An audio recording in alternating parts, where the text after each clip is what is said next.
Hey everyone, welcome back to another episode of I would like to have a conversation. And today I talked with Todd. Yeah, I did. And we talked about the new program I launched, which is Built for Adventure, but also what I'm using it for the rest of the year. So kind of diving into what you guys see me do all the time, training, and why I'm doing it and how I'm doing it. Is that pretty cool?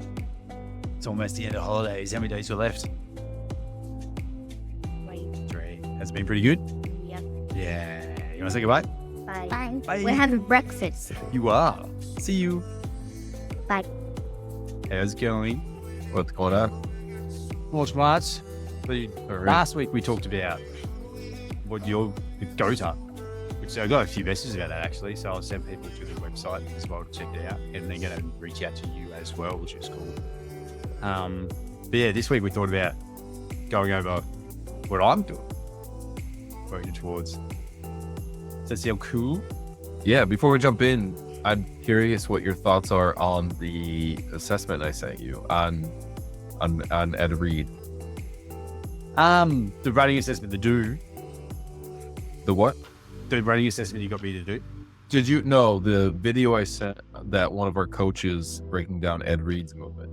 Oh, I didn't even get a chance to check that out yet. Okay. I'm checking it out today. Just because. Okay. So, school holidays. It's nuts. So I've been joking. Funny enough. It's funny, just a bit of a tangent. I just wrote it in my journal yesterday. Don't launch a new coaching program during school holidays. It's been absolutely wild. We thought Ruby broke her foot on Monday. She was up. Was it Monday? Yeah. She was up like midnight in our bed and just saying how sore she was. And she didn't go to sleep until the morning. Went to not outpatients, but like a doctor's, which is kind of the same. It's like the alternative, so we don't fill up our emergency. We went there and sat there for like 2 hours. And it doesn't look like it's broken, but she was bitten by something and it was sore for the rest of the day. And it was sore half yesterday. But yeah, crazy holiday time.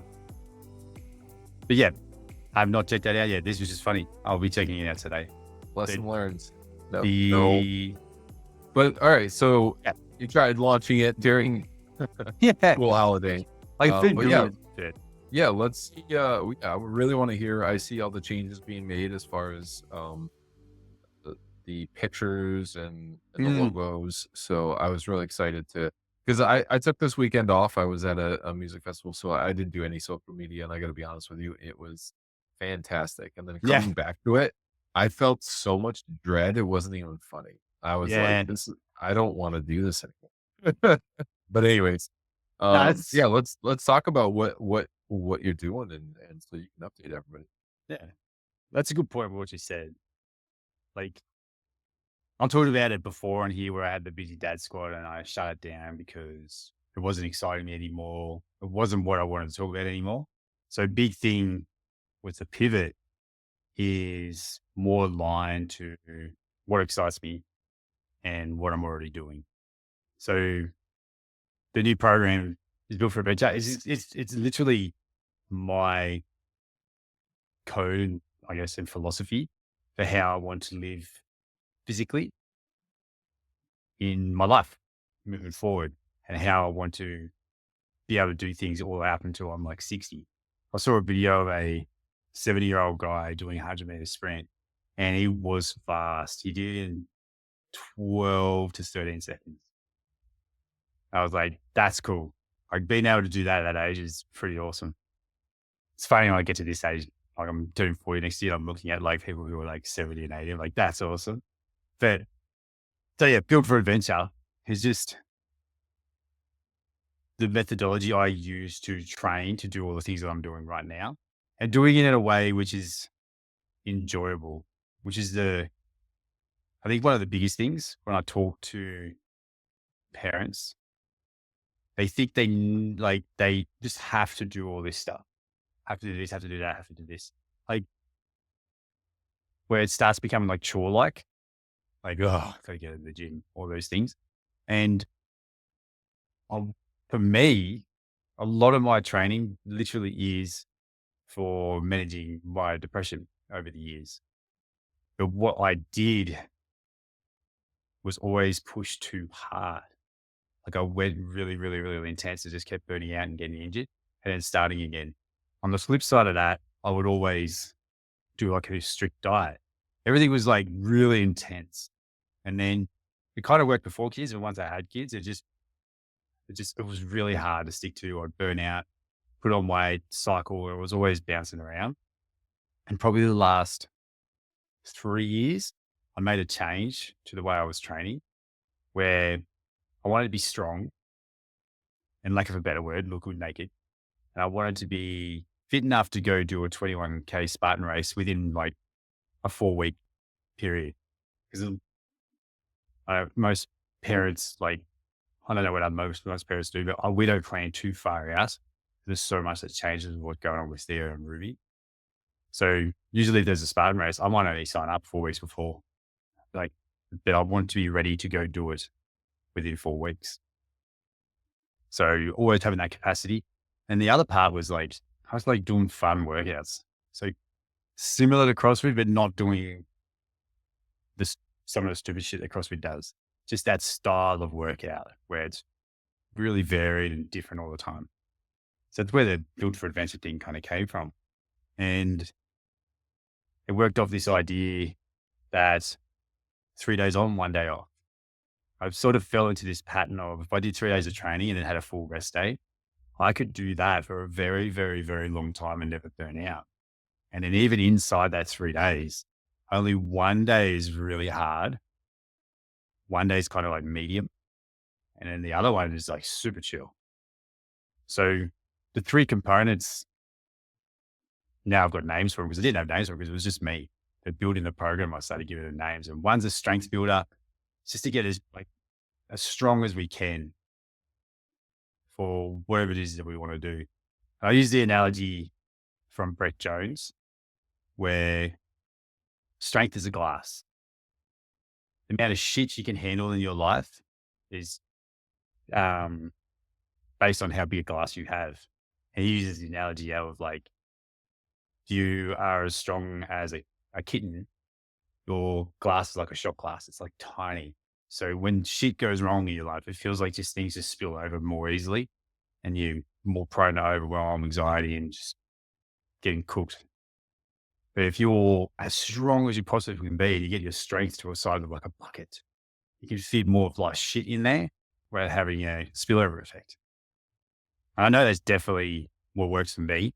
The fitter and the more often I can show up for my training and the more things I'm able to do, I just tend to handle more life stuff better.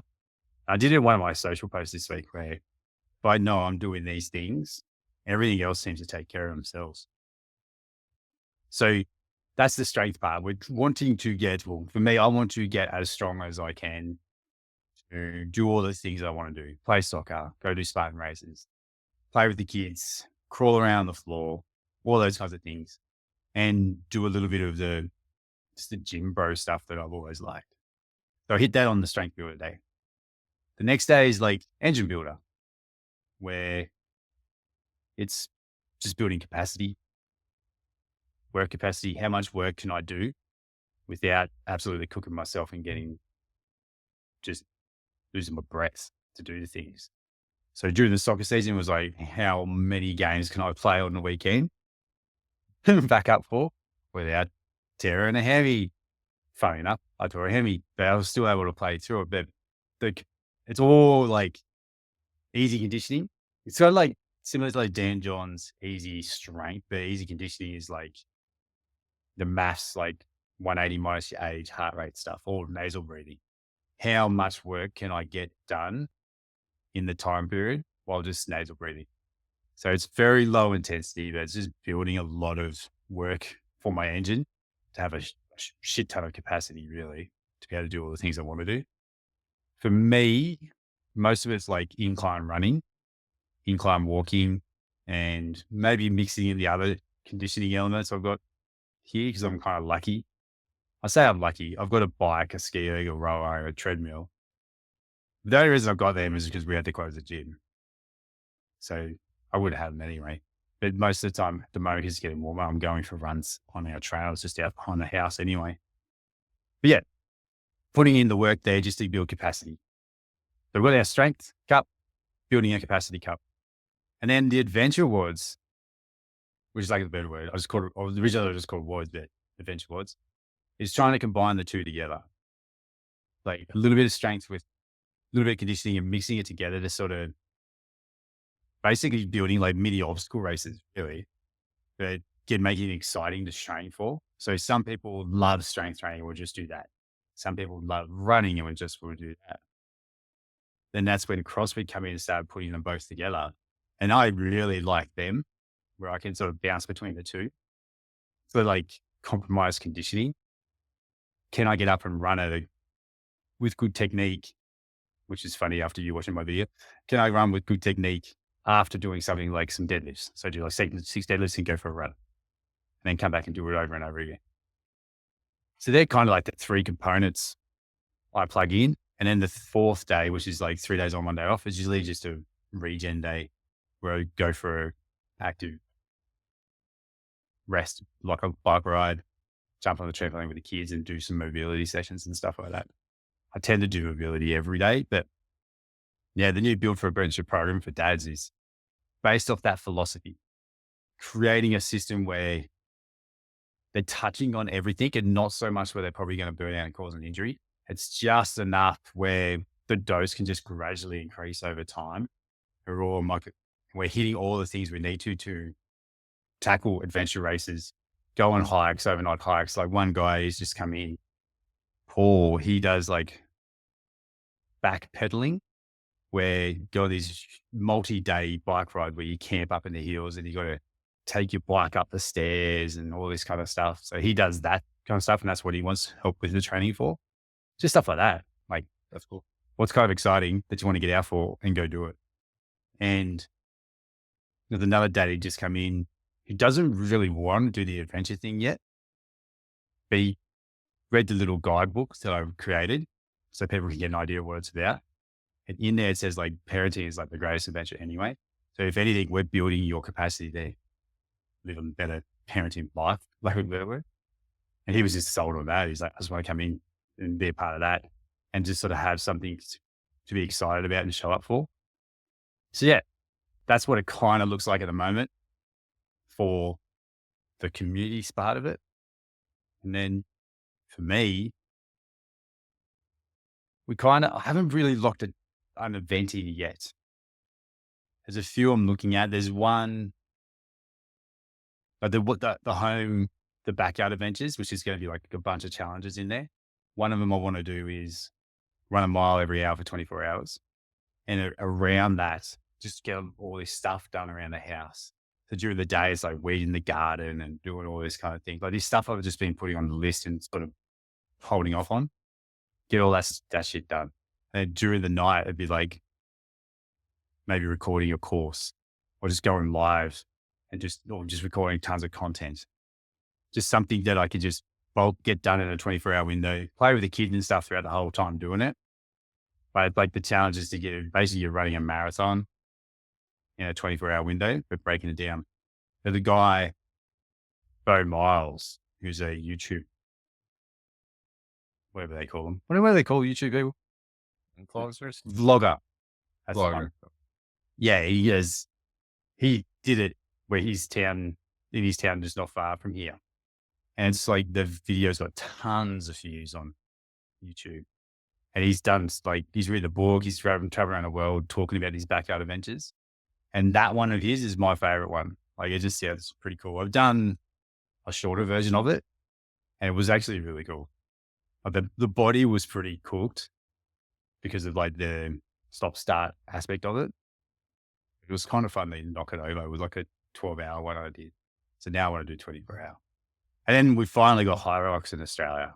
So Hyrox landed last year. So there's one at Christmas in Melbourne, around Christmas, where I'm thinking about doing that. And then trying to lock in the next big adventure race, which there's 2 I'm looking at around October, November. But yeah, so that's kind of like what I'm working towards. And shedding a bit of weight that I picked up over the soccer season, which is not an oxymoron, but it's kind of funny. I was working it out. I put on 5-6 kilos through the soccer season just from like the little injuries I was having where I couldn't get out and do my recovery runs because I was nursing an injury. So I wasn't moving as much. I was in my soccer eating mode where I was snacking more to make sure I was fueling enough for all the workouts, but then I wasn't doing all the workouts. So it was kind of like I wasn't really paying attention. It shows how quick things will change Mm. because I wasn't eating shit. It's just like snacking on extra things. Usually I just bring in like certain snacks around stuff, like dried fruit is one thing that I bring in during the soccer season. Stuff like that. It was just adding up. I was watching it go up too. I was like, I'm way for the end of the season. Because the previous year, I focused on trying to stay lean and even get leaner during the season. And I'm just probably exhausted. So wasn't the time to do it. But now the season's over, a lot bit more control. It's time to get lean again. But yeah. Definitely. I have a few questions from the from the workout side. You had said like I love the 3 on 1 off with like the built-in kind of active rest day, all that makes sense. The first thing that came to mind was, I think one of the biggest problems with CrossFit is um underestimate or let's see. How do we word People this? overestimating the shape that they think they get in Yeah. when they first start. Mm.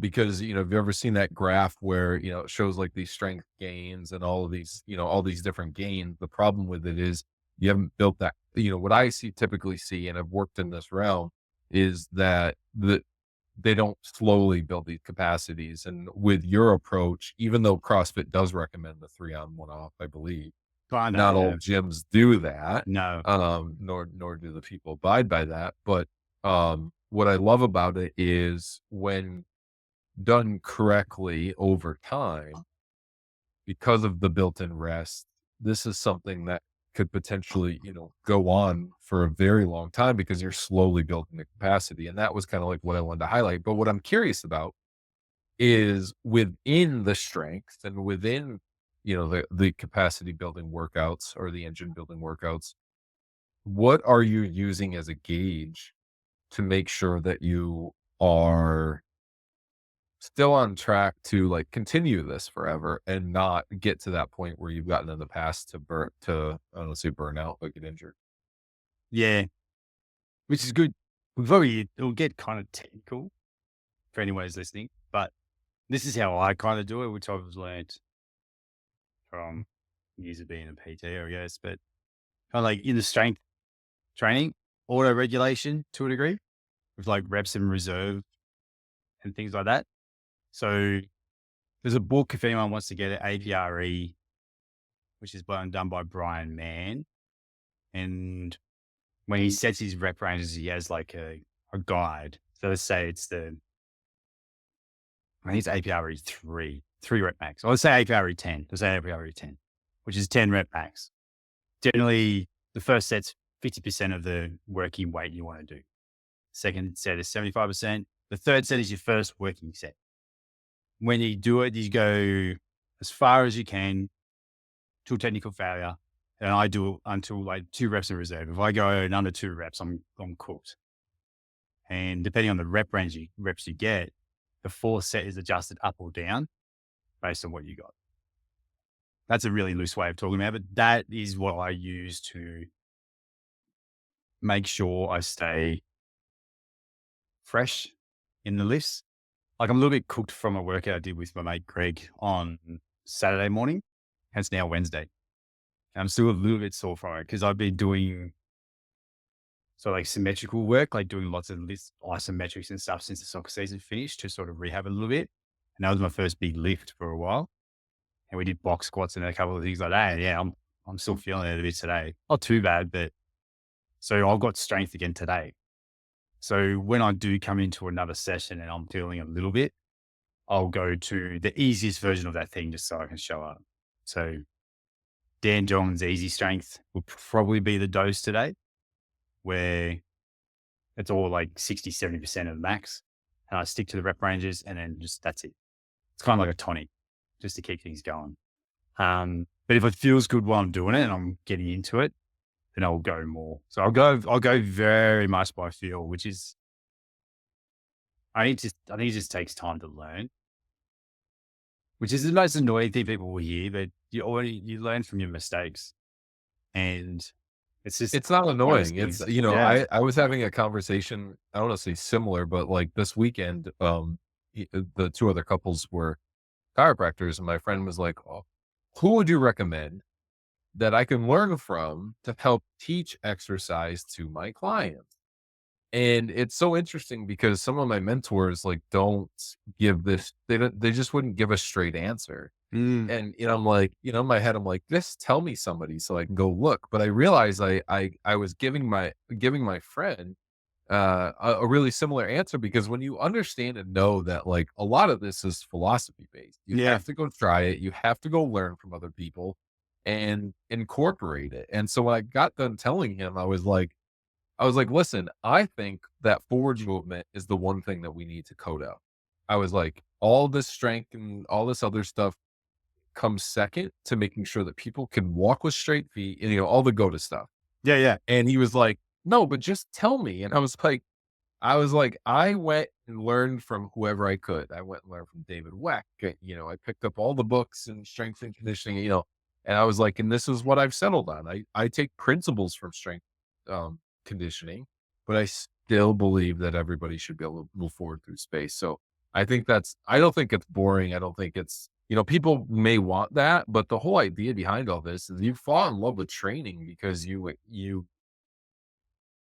experiment and you're curious Mm. about it. If you were jump into a program and you're just like, I know I need to work out and give me a program and give me a work, it's like, you're going to freaking hate it. Like, cause Yeah. you may not feel called to it for whatever reason. So do all the mental work before, so you can, anyways, the other question, that was a tangent. The other question I have is, what are you utilizing for you and the members to indicate their daily stresses outside of training and how that incorporates into their training or what they should be Yeah. doing that day? Outside of like things like HRV, if they've got them, like they've got a Garmin, which could have HRV, there's the Morpheus app, which has HRV, there's Whoop. They're all got pros and cons, but at least if they're using one of those things, it can give a trend. And Okay. HRV, if anyone's listening, is just basically it's a stress reader. It checks to see, it checks your pattern of heartbeat. And the weird thing is, if your heartbeat pattern is really random, you're good. Your heartbeat's meant to be a little bit all over the shop. But if it's really constant and the same, it actually means you're getting a little bit cooked.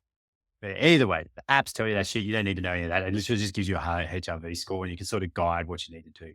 I kind of use those as a guide. And then I use a biofeedback tool.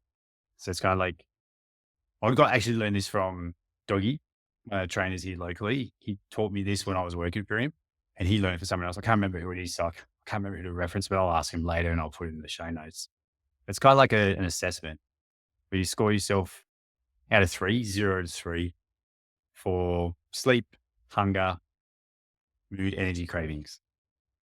So we can kind of give it like that's what I use. He used a different one, but I use that to sort of gauge how cooked they're getting.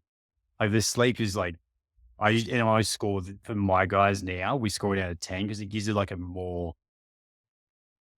for them a more accurate score. So I'll give you an example. Like Simon, who's just had a newborn baby, his sleep scores are never more than 3. And his like mood is usually pretty much around there too. And his cravings and hunger are through the roof. So he's just like a bucket of stress. So the training load that he can put on is not much. He can still train. The rule is we show up every day, no matter what. But the dose just changes to whatever you got left. So when I teach the art of showing up to these dads, we use the traffic light scenarios, but the stress cup scenario, which I learned from the book Strong Medicine, which is an amazing book. It's huge, very sciencey, but it's very good by Dr. Chris Hardy, I think his name is. But yeah, it's a what were the original kettlebell guys? Pavel's first group. Dragon Door. It was the Dragon Door book, that publication. But anyway, so in there, he had these pictures, and I've used these pictures all the time. I just draw my own one. But it's got like the 3 cups. And it's like inside the cup, there's like all kinds of stress will go inside this cup. So it's like your work stress. If you have poor sleep, that goes in there. If you eat shitty food, that goes in there. The training that you can fit on top is whatever's left over. So for a lot of people, especially if you've got a newborn, the stress is like your cup's almost full already. If you try and go do something like we're hating on CrossFit, it's any kind of training program. It could be Orange Theory, it could be F45, any of those really high intense programs. In the moment, it feels good. It's really stressful and it releases endorphins because your body's under stress and then your brain's trying to make you feel good about it. So it will give you that, but it's overflowing your stress cup, which will eventually what eventually happens. And he talks about this in the book. If you constantly keep overflowing your stress cup, it starts oxidative stress, which down the road leads to all these other issues. Like you start having like autoimmune diseases, depression, anxiety, all these things that build up, which is what was happening to me. I was like training really hard to get rid of my depression. But I overflowed my stress cup, which would just lead to more depression. So I'd just go back and train really hard. And I just kept doing it backwards and forwards. So I literally took what alcohol was doing and just did it in the training sense. And it wasn't until I had to start figuring out, which is what we were just talking about before, where it's experimenting and stuff. All these tools I've got is because I've tested stuff out and, lack of a better word, fucked up and had to find a tool, the next thing, the next component to make that work better so I can constantly show up better and stay more consistent, which is the game. If the only rule is to show up every day and the only rule is to feel good every day, everything has to funnel through those 2 filters. And you sort of throw stuff away that doesn't work, which is why I threw away CrossFit because it just kept destroying me and moved into other stuff. And I loved CrossFit, but I just couldn't, my body didn't. So, and my stress couldn't do it either. The amount of stress from that just didn't work with my body. So yeah, I use that self-assessment tool, especially if I don't have HRV. That tends to give me a better idea anyway. And for most of the time, it's like the other part is, especially anyone that's like over 35, over 35, technically, you probably shouldn't have more than 1 or 2 really hard sessions a week. And that is it. Everything else is tonic to allow you to show up for these 1 or 2 hard sessions. So usually I have one really big one on the weekend. Like on Saturday, went for a run with Kat. She did the 5 and then I went off and did more. And that ended up being, so we did a flat 5K and then I went up and did the trail behind the house. It ended up being 9, which is my biggest run since the season's finished. And that was cool. And then we went and took the dog for a walk. So added steps on top of that. And then we were doing stuff with the kids and we're like, oh, we should take them to the mountain bike track, which is like behind the uni here. And it's really like it's really good for young kids. It's gradual. There's hardly any jumps, but they can go around the jumps. Lots of switchbacks. But it's like a 1.5 kilometer loop. Because Ruby's bike is shocking and the chain pops off so easy, we had to run. And Theo come stacked literally on the first little bump. So we're like, we'll have to run with him. So I ended up doing another 5 laps of on the same day of this thing. So that dose was really high. That was in that 3-day window, that was the highest training dose I got that day. And my body felt it the next day. So when I work with people in this Built for Adventure thing, it's a lot of it is getting them to buy into the idea of like, you don't need to destroy yourself all the time. The most important thing is that we show up every day. Even on the rest day, it's still active. So you still got to get 10,000 steps. So show up every day, pick one of those 3 things inside that 3-day window, or 4-day window, really. Pick one to be your go day. What is the one that you want to go at it? So the guys that are strength biased, that they just love being in the gym and getting strong, they'll go usually push themselves really hard on those strength days. Then the conditioning days are like very chill. They might do bike rides instead of running. And then the adventure wards, even the adventure wards, which they would sound like they would be the hardest ones. Most of those for me are the recovery workouts where it sits between like 120 and 140 beats on my heart rate. And I still have things like randomly like burpees and stuff in there, but they're so slow. It's more like a mobility burpee, just getting down and off the ground, but keeping my heart rate in that zone while doing lots of different activities. But that's a long-winded way to say lots of ways to sort of tweak it. And it's hard to know what works best because depending on the person, I might tell them like, you don't have a hard day. Like you've got consistent days. They could basically just show up days and you get one hard day every 2 weeks, which is hard because I used to use it as a stress reliever. And every now and then, if I get a message or even for myself where something just really is pissed them off or I'm really, really frustrated and pissed off, I'll just go and do another hard day. But then I've got to give myself the recovery days afterwards, knowing that my tank's going to be a little bit empty. I can't do that all the time. And then I've got to go do the actual thing that works, which is journaling. That makes me feel better anyway. I think that actually worked. Yeah. I love it. So it's got a loaded, yeah, there's a loaded answer, but it's super unique, which is another thing. Like the answer of like every coach is like, does this work? It's like, it depends. Right. Like the dose for the person it does depend so much. Like Simo, the new dad, his dose is just so small because he's got so much shit going on. While this guy who does the backpedaling, he's like 60. He's an empty nester. So he can, he can do whatever. But I'm like, just go. Like, whatever your capacity is, let's just do it. And he's got a huge engine. He's just got niggles and injuries where he can't do certain things. But yeah, it always depends. I guess, like, on that note too, is like, it seems like we're talking at like this really high level of performance and stuff like that. But you can come in at any level and it's just adjusted to the person. Like there's a new guy that's just come in who has not done any of that stuff. And he's probably around the same age. And it'd be like his engine building will be walking in the trails. And when that gets really easy, like if he can do the trail walks and his heart rate's below 120, then we just put a weight vest on or a backpack. And that could be his thing. That's his engine building. The adventure wards are what people want to do. Like I just build random stuff. Like one of the workouts is a guy chucks his kids in a wheelbarrow and he walks around the block with the wheelbarrow and he stops as much as he needs to, but it's kind of like a loaded carry, but the kid gets something out of it too. Another guy, he's got like, it's kind of funny. He's got bricks in his backyard in a massive pile. He's got to pick them up one by one. In his hands and farmers carry them to the other side. And all the way over, it could be like, I don't even know how many bricks there are, but it takes him a while. And then the next week he's got to move them all the way back. It's just weird stuff. Whatever rando kind of thing that we can think of that showcases the fitness that they've got, which is probably the main thing. Like the adventure was to showcase what you're building and the strength and their engine building stuff. Got it. Loaded words.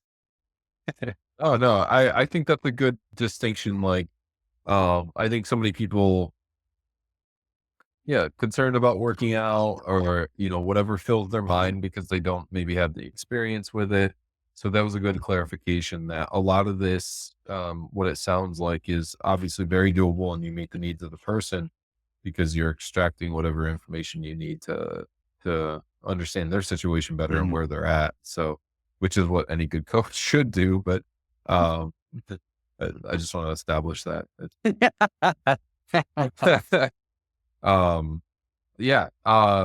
Very cool. Is this mainly around training or is there going to be nutrition involved? Yeah. So nutrition as well. So we've got the 3 components. So it's build for adventure, which is the training piece. And then we've got fueling for adventure, which is the nutrition piece. So it's like a simple rule. It's fueling for fat loss if your waist measurement is over half your height. Like that's just the rule. We're not worried about getting ripped or anything. This is taken from like Australia. We have the BMI test to put us in our categories. I'm obese, but in the UK they have the waist measurement first and then the BMI test afterwards. So I really like that. So when I get asked, it's like, should I go on a diet? I'm like, is your waist measurement over half your height? They're like, yep. I'm like, cool. Then probably need to be some kind of deficit. Need to fuel for fat loss in some way. And they're like, what happens when I get under it? I'm like, cool. Then we can switch to performance. It doesn't mean you're going to be like ultra ripped. That's like a totally different conversation. Right. But it gets you in shape to look good with a shirt on. Like you look good. You look good going to the beach. You're just looking good, Nick. You look like you look after yourself. So that's the rule of thumb. So that's the first step with the fueling for performance or fueling for adventure. So it's either fueling fat loss or fueling for performance. You sort of fall into those two categories. And then we've got the protein set point, which is like figuring out the amount of protein to keep their hunger, energy, and cravings in check. And then we just figure out the diet detective stuff, which is just like a very catch-all tool, I call it, for all the different things we can do. Because it's like there's fasting and that works for some people and definitely does not work for others. And there's like the circadian rhythms and fitting all that, all those really cool, like shiny object stuff. That's when we test it out after we get the first two. Yeah. So that's a fueling for adventure. And then the last one is built to last, which is kind of like the tools of showing up, where it's like getting shit done is the first tool, which is planning your week and building it towards that perfect average day. And it's like the Re-Energize to Motivate tool, which is all those like these little micro sessions of mobility or flexibility or foam rolling or basically anything. The reason why I call it Re-Energize to Motivate is we all want more motivation, but we don't know how to get it. We hear it all the time. Like, I'm just not motivated to do this thing. Yeah. No shit. No one's motivated to foam roll. Like, who would be? But what we do know is like that energy is tied to motivation. If we have more energy, we'll have more motivation. No one knows how to get more motivation. Everyone knows how to get more energy. It has to feel good and focus on de-stressing and recovery and all that kind of stuff. So if you want more motivation, you just got to work and plug in things.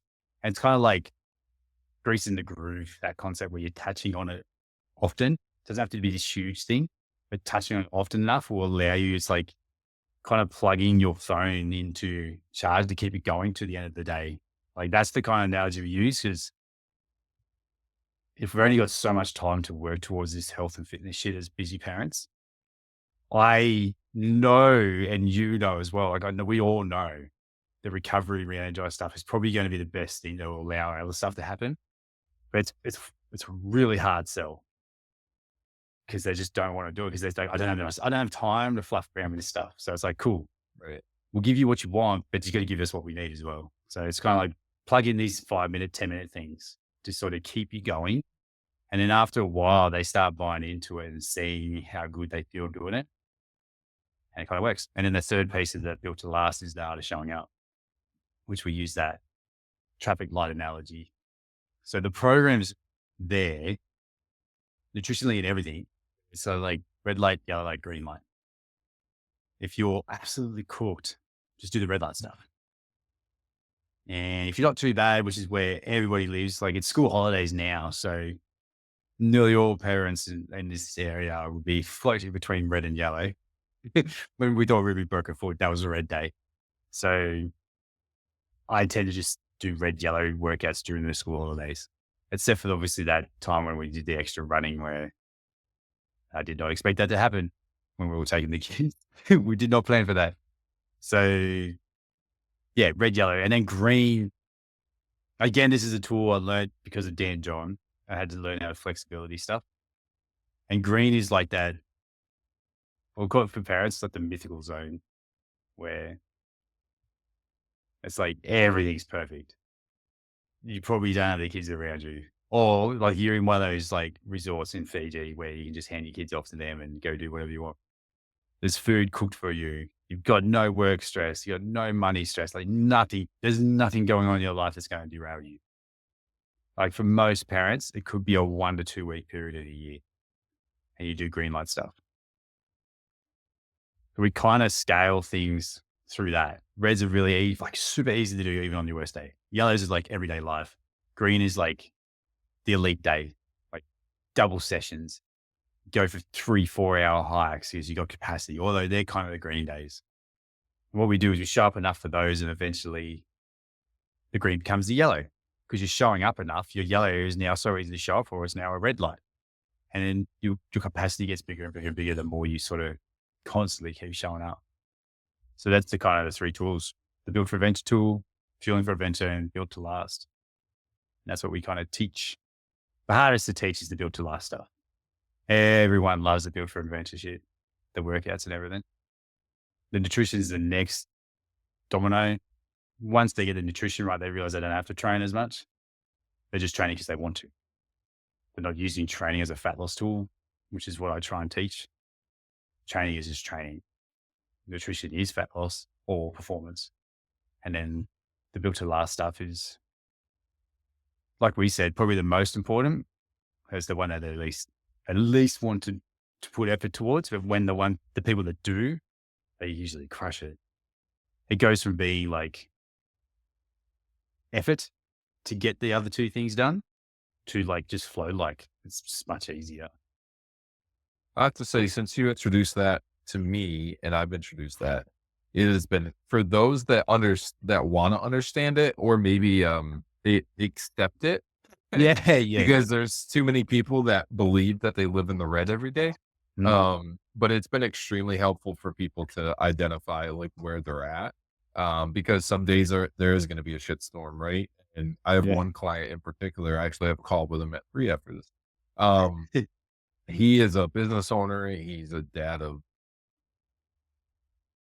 2 or 3, and just super busy guy.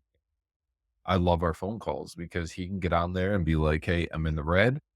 These are the things that I'm still checking off, and I'm doing well." And he lost like 25 pounds in a matter of like 2 months. So, he's That's just pretty bad. crushing it. And he's eating more food than he ever, he's eating way more food than he ever would have on any of the other, crash diets he's ever been on. Yeah. So, Which is cool. And it's a good example because they're the people I love working with, especially like people who are business owners or high level executive type people who are so busy but want to get more time with their family, but also want to look the part for whatever they're doing. That's the kind of stuff I like to juggling their stuff is super interesting to me. When someone comes and they're like, it sounds really bad, but when someone comes and their calendar is completely open, they're like, there's nothing. They got kids and stuff, but there's nothing else. They do their 9 to 5.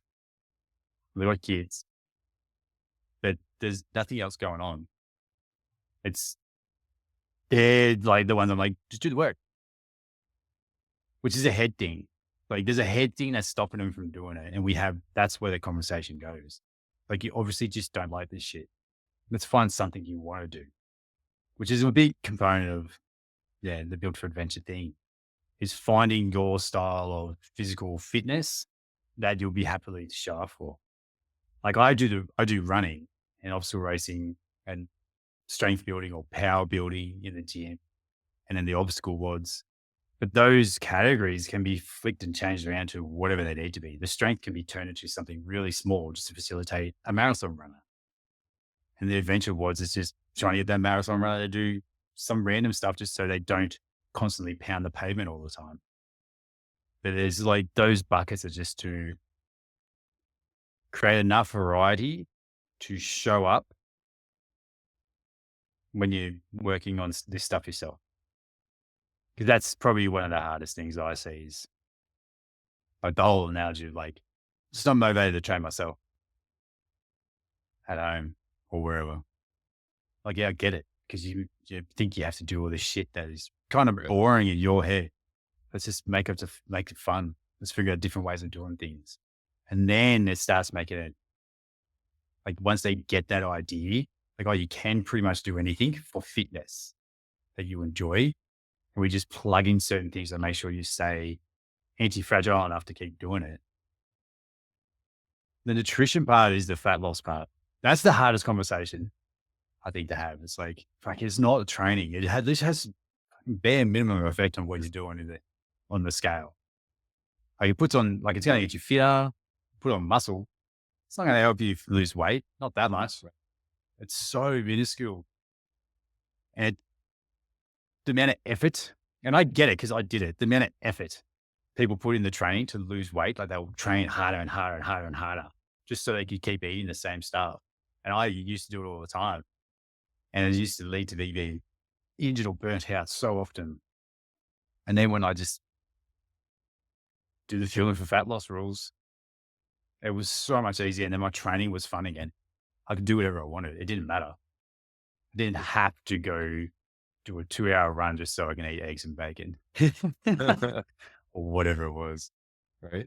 And that's, I suppose that's like the other big thing we're doing with the Built for Adventure thing is, well, for me, this is the way I'm doing it. There's this concept called Metabolic 10, and I steal shit from all the other coaches and spin them up for whatever I need because they're just cool concepts. And this one's Jade Tedder's concept. And he has like these 10 items of food. The cool thing is like, it's whatever, as you do this, the 10 items become whatever they are to you. Like, cause you might have certain allergies or food that knocks you around, or there's trigger foods. Like if you put certain foods on there that are trigger food, that will just make you eat more of it. So it doesn't really end up becoming a metabolic 10. So my metabolic 10 is like a protein supplement is number one. So I could use that. If I had snacks, it's literally going towards a protein shake. Just protein, scoop in water, drink that. That's my snack if I need a snack. And then normal protein of meats and all that kind of stuff. And then dairy is the next one. But the only dairy I tend to have is like Greek yogurt, maybe once or twice a week. And some little bit of cheese is like feta and salad.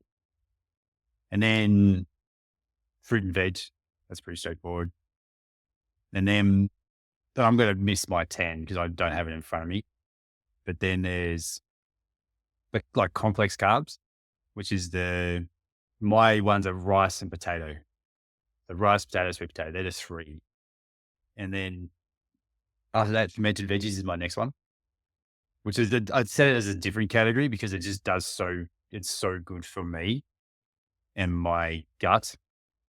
Long story short, when I was younger playing soccer, I was on endone to play a soccer game with a torn hamstring, and I was taking pre-workouts at the same time on an empty stomach and completely stuffed my guts for like maybe 6-7 weeks in a row. And ever since then, my digestive system has been really, really funky. So fermented veggies and stuff do the thing they need to do, which makes me get a little bit more regular or less regular in that sense. Too much overshare. So I can't remember. I'm already blanking on what the other things are. I tend to stick. They're mainly my main foods: Protein, dairy, fruits and vegetables, and what you had just shared. Yeah, the fermented veggies is that. And then usually you pick one thing for the week that is outside of that, which is kind of like off plan. But the way I do it is I stick to that list pretty much 90% for the week. And because I'm doing a leaning down goal, I stick to that till I get to the next milestone. And my milestones are every 0.5 of a kilo. Once I get to that milestone, that day, I can go free reign. I can have pizza, I can have a burger, I can have ice cream. Doesn't matter. I'll just do whatever I want. I don't really track it that much, but usually I just do it inside one eating window, which would be usually dinner. And then I'll just go back to the plan and just stay Met 10 for the rest. And it works for me better in the sense of like doing the rule based. I still track my calories. I use macro factor. It tells me how much I'm allowed to eat to make sure I'm able to fuel for my training. I think that's really important. But I can stick to that Met 10 and lose weight without tracking it, but I might lose my performance side. So that's the reason why I do it. Got it. So I'll do that. And then I could probably if I brought in something every day, like if I picked one thing that I go, cool, I'm going to do 80-20 every day. And I might have bread every morning for brekkie or something. It tends to spiral up for me. Like I tend to have to use too much willpower every day to keep it Right. constrained into that little thing. So I change it to spreading, like moving it between milestones. So then I can just have it and then go back to my plan. And that tends to work for me better, but it's different for everybody. But yeah, I find Metabolic 10 makes me feel good. And then follow those milestone things, use a macro factor to tell me how much I need to eat volume wise to lean out at a 0.5. The goal is 0.5 a week leading up to Chrissy, which is I love it. pretty cruisy. If anyone has a checked out macro factor, if you want to lose weight, literally put Todd and I out of business, go get the app. It's so good. I just tell everyone I coach, like, this is the best thing you can get. I can do it as well, but this is the best thing I've seen on calorie tracking and losing weight. If you don't want to calorie track, that's when a coach would make more sense. Yeah. I think Cool. I just heard a bit for you. Do you have to wrap up? I've got to wrap up. Yeah, I got a coaching call to go to. So I'm in. no, I appreciate you sharing all that. And I just wish, because of like both of our experiences, I do wish people take from this like the importance of really understanding that make your fitness fun and interesting for you. Make it practical. Then you don't need to be lying on the floor, in a pool of sweat every day to think it's working. So Yeah. and lastly, it doesn't contribute as much as you think to your weight loss. Yeah. Which is huge. I love it. Yeah. I'm in. So once people realize those things, but it's just like there's a conversation if anybody wants to have that can go deeper into some of those things. But Yeah. what we just talked about is something that has been experimented and tried and works, because the whole idea is to do this for a long period of time. So, Yeah. And if anyone wants the guide, I'll put links in the show notes to reach out to me. Just send me a DM and say, I want to see the Build for Adventure guide. And I'll send it through to you. It's about 47 pages. And it literally goes over everything that's in the program and the philosophy of how we do it. And if it makes sense, then yeah, we can have a conversation about getting in there and being part of it. beautiful. All right. Like, subscribe, all that good stuff. Told you fly, Do go it. do your call. And Yeah. we'll see you next week. Bye. All right. Thanks, dude. You better fly. I'm gonna upload